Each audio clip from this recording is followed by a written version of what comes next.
In this vlog, I'd like to scan the plethora of platforms out there and categorize them by the behavior that they cater for. So if we look at a platform like Instagram, it's where people go to browse products, to aspire for new experiences, and it's a place where lifestyle brands, food brands, fashion brands, makeup brands, it's where they go to meet and interact with their customers. Whereas a platform like Facebook, that's more about friends and family.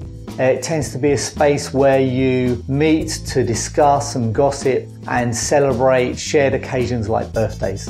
For LinkedIn, that's a space of work. It's more like a conference or a co-working space or an office where you go to gain business insights, to network, and to generate business leads. Now, the other platforms out there, YouTube is a space where it's more like a how-to space. It's where you go to find out about how to improve on your hobbies, to go behind the scenes. And something like Quibi that's trying to carve out a space between the Netflix of this world and YouTube.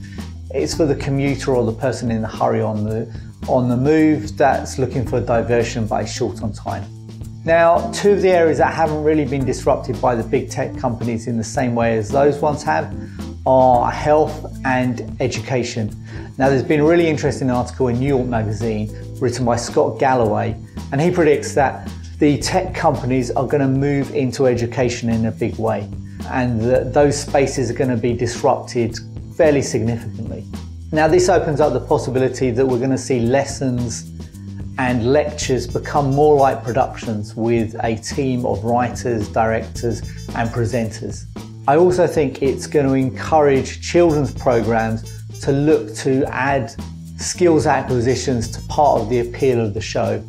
And you can see apps like Duolingo, which is a language app, creating an animated show that puts language acquisition, for instance, at the heart of the storytelling and that world.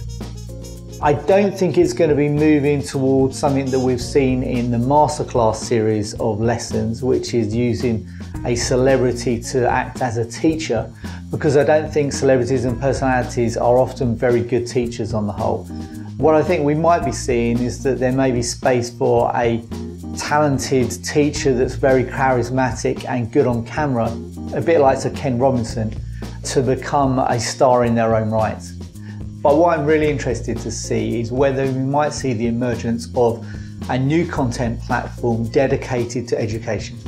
Maybe we'll see Facebook joining up with Harvard, or Apple joining up with MIT, or maybe the BBC joining up with Cambridge or Oxford to provide a space that's similar to YouTube or Facebook, but just dedicated around education.